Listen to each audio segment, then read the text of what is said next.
Do you think we can change the world through art?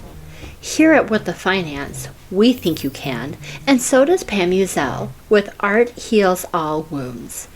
Pam interviews artists who give us compelling visions of ways that our world could work better for everyone.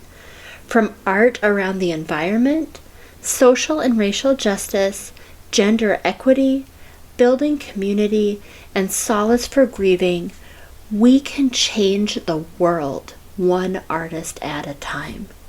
Listen to Art Heals All Wounds anywhere you listen to podcasts. You stayed! Yay! You thought this was going to be the time, didn't you? I did actually think that this was going to be the time.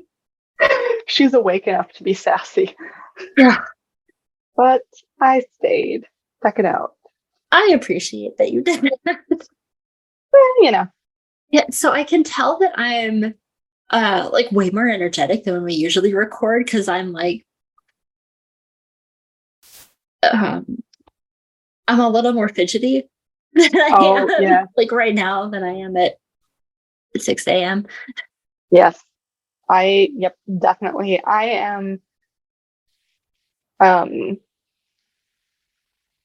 more hungry than I usually am because this is like my, lunchtime. Mm-hmm, So, mm-hmm.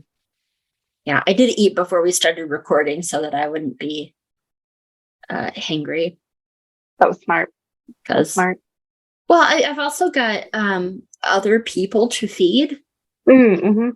So, like, if I'm making food for other people, then I'm making food for me too. Right. Yeah, that makes sense. So today's episode is kind of a weird one, I think, of What the Finance is always kind of weird. And if you've listened for a while, then you know that that's true. Right. We were going to have a guest on. This guest is going to remain nameless, as it should be. But we realized, unfortunately, a little late in the game that the values of this particular guest don't actually align real well with the values that we have here. Mm-hmm. And so we thought, well, what the heck? Let's just pivot from what we've learned about this experience to talk about why it's important to find values-aligned people, especially when it comes to seeking advice about your money. Yeah, definitely. Which is so funny because before this even kind of came up, one of the thoughts that I had, I think it was last night while I was doing the dishes, was I feel like we've been doing this long enough that we should put like some sort of a disclaimer out there, which just states like, we are not, nor do we claim to be financial experts. The whole purpose of us starting this podcast and the social medias that we've used sporadically throughout the years that we've been doing this has always been to just make information easier for others to access. Mm-hmm. Because when we both first started learning more about personal finance, almost 10 years ago now, gosh, longer, probably. Yeah, we're getting old. We are. It was really difficult to find. It was really difficult to find trustworthy information. And I think that that's changing a little bit, but I also think that the presentations are changing a little bit, which completely by accident does kind of segue into our topic today, which is right. Before we have guests, we do some research on them, and we continue to do research. And so initially for us to say like, yep, this seems like a good fit.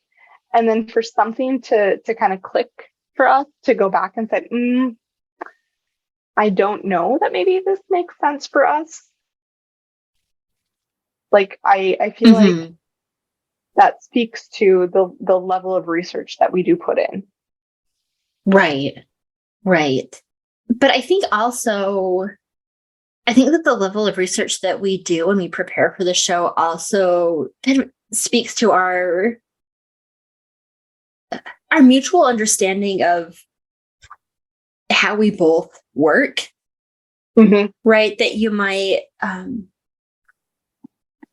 that we might do enough research to feel comfortable saying yes or no. But at least like for me, particularly when we get, when like an idea is presented to me, right? It's not one that I've had like independently. If it's presented during a time of the year when maybe I'm in kind of a mental slump, right? Like I'm going to say like November through February. The way that I think through things isn't as effective as it is in the rest of the year.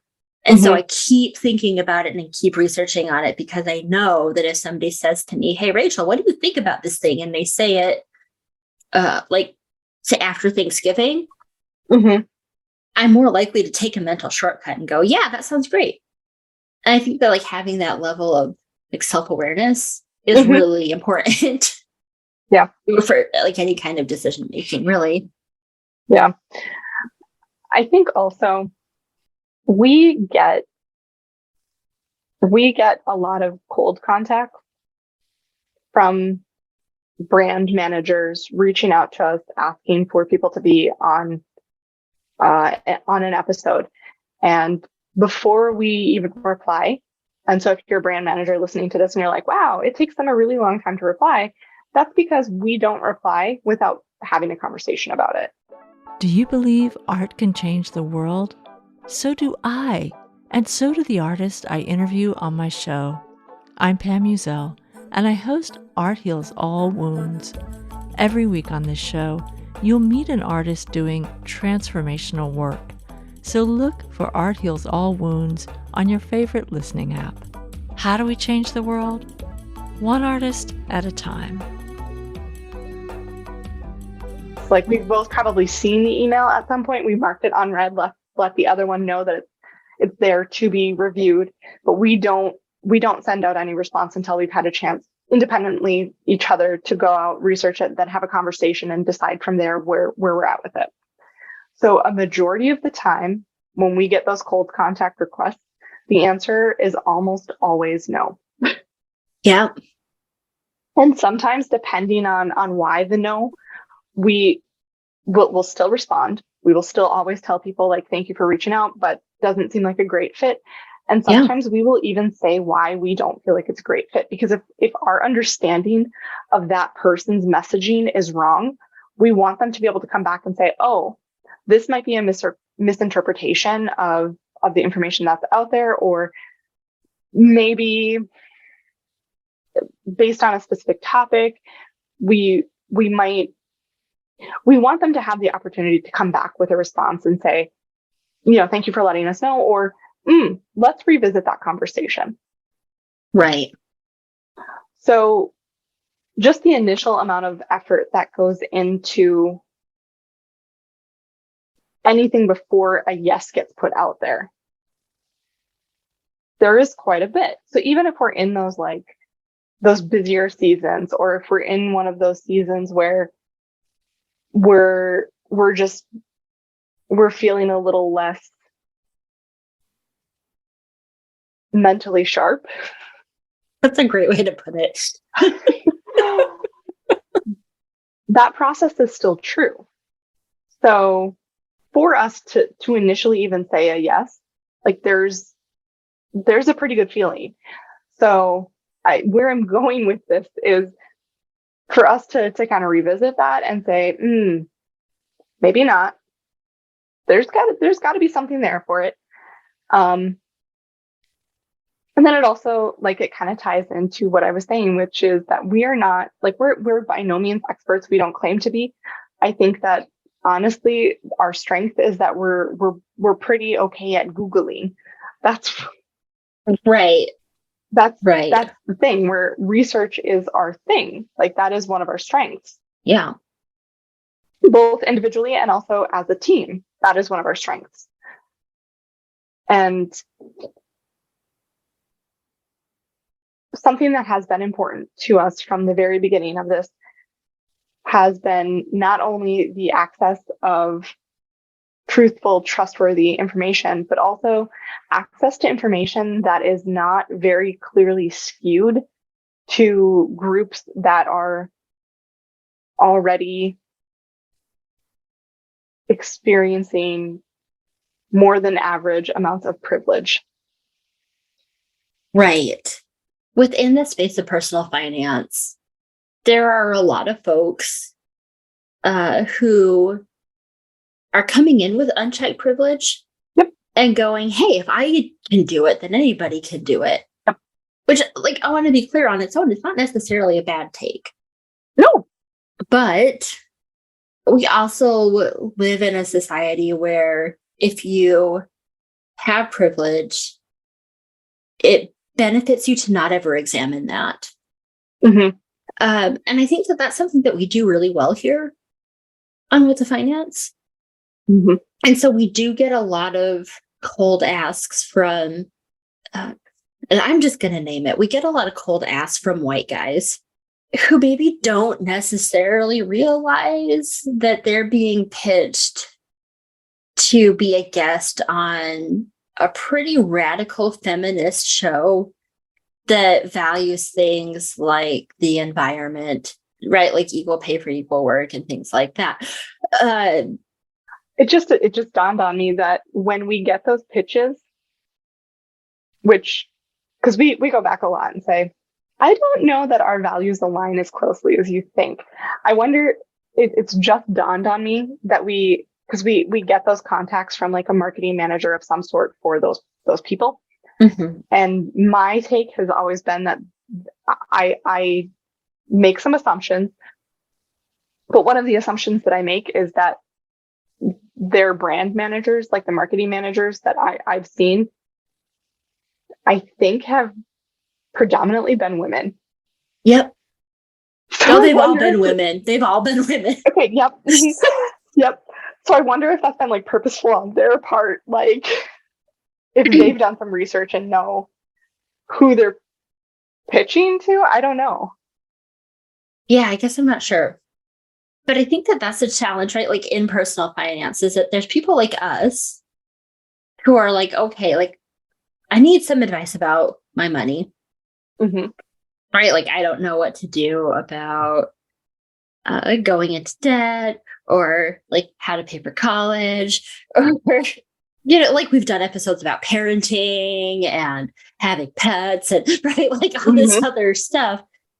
Right, like finding folks that are actually talking about like what those things look like as like a median income citizen is really difficult. Mm-hmm. Right, like I don't actually. I've got to be honest. I don't actually listen to that many personal finance podcasts anymore because we make one. Right. But when I did, like, I wasn't like none of the advice that I was getting was like we did that episode a few weeks ago with Amanda. Mm-hmm. Nobody's talking about how you hunt for food and then freeze it so that you have meat all year. Yep. Right? Like, yeah. No one's talking about that. No, which is such a reality for so much of not just the area that we live in, but the country as a whole. Right. Right. And yet, we can't be the only ones talking about it, but it's really hard to find other people that are talking about it. Right. So yeah, it's an adventure, isn't it? It is. And on the flip side, I feel like there are a lot of people talking about some things that we have covered, but I think that we do offer a unique take on some of those things, such as like couponing and bulk shopping, those types of things. We are very upfront in saying that, yeah, if you can afford to do that, it's a great money saving option. But the thing is that a lot of people can't afford to do their shopping in bulk. That's right. Like not that's realistic. just the reality of it. Right. And Right. couponing is like a full-time job. Right. So here's a kind of just an aside, but I almost feel like couponing is more of a full-time job now with all the couponing apps than it was when you just clipped them out of the paper. Oh yeah, absolutely. Right? Like, I also feel like, and we've had this conversation before as well. I don't think that it's, depending on the area you live in, it's not very accessible. Like, oh no. I mean, and if you're, it's not super accessible, but if you're already kind of like at the budget level where you're buying the store brand of everything, which like I know that I am, there's not very many coupons for that, no, if any. right? Yeah, it's definitely. I don't think it's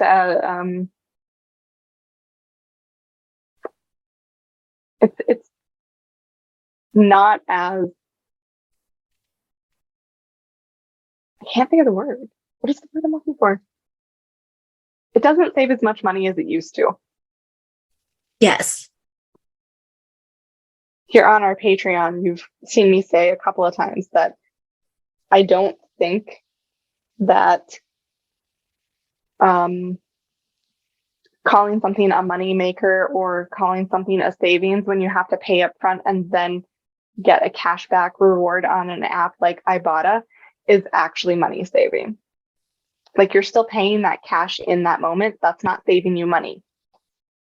Nope. No, it's not. I've got some feelings about that. Same. Yeah. Yes. I bring it up a lot because it's a real like point for me that I will immediately share thoughts on. Well, so I guess I feel like this is weirdly maybe even a little bit more meandering than our usual episode. Perhaps because we're more awake. Potentially, yeah. But I feel like I'm running out of steam a little bit on like doing gut checks with people who are giving you financial advice. So I would just kind of close out by saying that, yeah, like sometimes when people are giving you advice about your money, it might not feel great because money is hard. Yeah. But it still is super important to make sure that your values align and that you jive well with the person that's giving you advice, just because it's going to be hard no matter what. So if you can have a good relationship with that person, you should make sure to do that. Absolutely. As a reminder for everyone, if you are interested in listening to another show that is values aligned with what the finance and helps you use art to heal your life and the world, then you should listen to Art Heals All Wounds with Pam Uzell. It's great. I think we kind of made the points that we wanted to make, so I think I'll just make sure to mention if you want to stay in touch with us, check us out on Discord. We're pretty active there. If you are looking to find maybe some behind the scenes or some rambling thoughts, more so than what you get here, check us out on Patreon. We offer early access for any Patreon supporters, but we also, all of our posts get shared to the public just a couple of days after it's released to early access. The only exception to that is any of the behind the scenes stuff. So yeah, and it's fun. It's fun stuff. It is. We're hilarious. Just ask us. We'll see you guys next week. Yeah.